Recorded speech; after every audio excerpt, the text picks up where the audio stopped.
ஒரே இரவில் வாழ்க்கையில் எல்லாவற்றையும் இழந்தால், காதலையும் குடும்ப செல்வத்தையும் மரியாதையையும், நீங்கள் அதை விட்டு விடுவீர்களா? இல்லை. நீங்கள் படையப்பா போல இருந்தால் துவங்கி மீண்டும் எழுவீர்கள், அதுவும் இன்னும் வலிமையாக. இந்த வீடியோவில் சூப்பர் ஸ்டார் ரஜினிகாந்த் நடித்த படையப்பாவின் மனநிலையை ஆராயப் போகிறோம். வாழ்க்கையின் கடினமான சூழ்நிலைகளை அவர் எப்படி சமாளித்தார், முக்கியமாக அதிலிருந்து நீங்கள் என்ன பாடம் கற்கலாம்? பகுதி 1. அமைதியாக பொறுமையுடன் சவால்களை எதிர்கொள். வாழ்க்கையில் சவால்கள் எதிர்பாராத நேரத்தில் வரும்.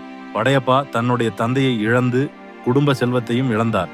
உங்களுக்கும் இப்படிப்பட்ட நிமிடங்கள் வரும். ஆனால் ரகசியம் என்ன? அமைதியாக இருங்கள், பொறுமையாக இருங்கள். வெளியில் இருக்கும் புயல் உங்களை பாதிக்க விடாதீர்கள். அமைதியாக இருந்தால் தெளிவாக யோசிக்கலாம், உங்கள் அடுத்த நகர்வை திட்டமிடலாம்.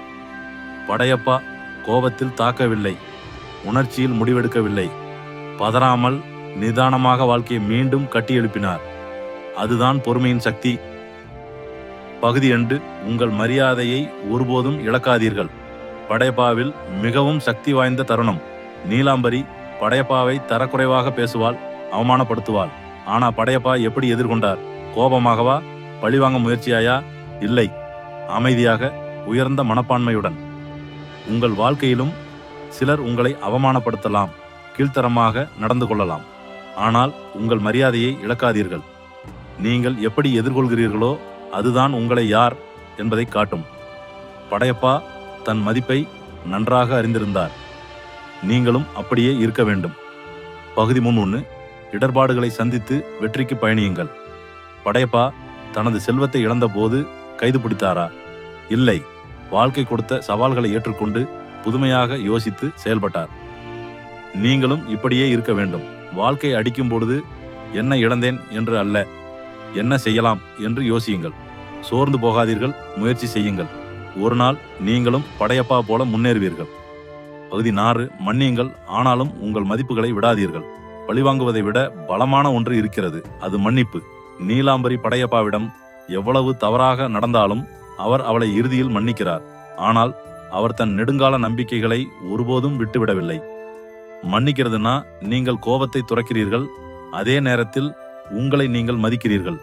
ஆனால் உங்கள் அடிப்படை தர்மங்களை விட்டுவிடாதீர்கள். மன்னியுங்கள், ஆனால் உங்களின் அடையாளத்தை மறக்காதீர்கள். பகுதி 5. பெண்களை மதியுங்கள், குடும்பத்தை காப்பாற்றுங்கள். படையப்பாவின் வெற்றி தனிப்பட்ட ஒன்று மட்டுமல்ல. அவர் குடும்பத்திற்காக பெண்களுக்கு மதிப்பு கொடுத்து அவர்களை காக்க போராடுகிறார். உங்கள் வாழ்க்கையிலும் உங்களுக்காக நிற்கும் மக்களை மதியுங்கள், பெண்களை மதியுங்கள், குடும்ப உறவுகளை நேசியுங்கள். அதுதான் உண்மையான நாகரிகம். பகுதி 6. பொறாமையும் வெறுப்பையும் தாண்டி உயர்ந்து நிற்குங்கள். பொறாமையும் வெறுப்பும் உங்களை அழித்துவிடும், அதில் தாங்க முடியுமா? நீலாம்பரியின் வாழ்க்கை அதற்கே எடுத்துக்காட்டு. படையப்பாவை பற்றிய அவளது பொறாமையும் வெறுப்பும் அவளது வாழ்க்கையை அழித்து விடுகின்றன.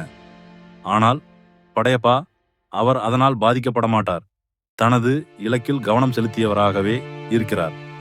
உங்களுக்கு பொறாமைப்படுகிறவர்களோ அல்லது உங்களை கீழே தள்ள முயற்சிப்பவர்களோ இருக்கலாம், ஆனால் கவனம் கலைக்காதீர்கள்.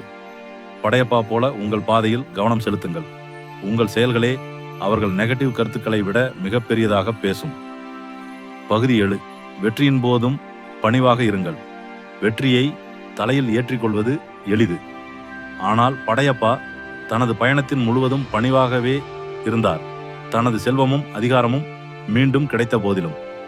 வாழ்க்கையில் பணிவுதான் உங்களை தரையில் நிறுத்தி வைக்கும். எவ்வளவு வெற்றி அடைந்தாலும் பணிவாக இருப்பதுதான் மரியாதையை பெற்றுத்தரும். வெற்றி என்பது தற்காலிகம், ஆனால் பணிவு வாழ்நாள் முழுவதும் நீடிக்கும். முடிவு. அப்படியென்றால் படையப்பா போல யோசிக்க எப்படி? பொறுமையாக சவால்களை எதிர்கொள்ளுங்கள். உங்கள் மரியாதையை ஒருபோதும் இழக்காதீர்கள். எதிர்ப்புகளை கடந்து மேலே எழுங்கள். உங்களை நம்புங்கள், உங்கள் நெறிகளை துறக்காதீர்கள். படையப்பாவின் வாழ்க்கை என்பது வெறும் திரைப்படம் அல்ல, உண்மையான வாழ்க்கை பாடம். அதில் உள்ள சக்தியை உங்கள் வாழ்விலும் பயன்படுத்துங்கள். இந்த வீடியோ உங்களுக்கு பிடித்திருந்தால் லைக் பண்ணுங்க, ஷேர் பண்ணுங்க, மறக்காமல் சப்ஸ்கிரைப் பண்ணுங்க. படையப்பா போல யோசிக்க ஆரம்பிங்க. வெற்றி உங்கள் வசம் வரும்.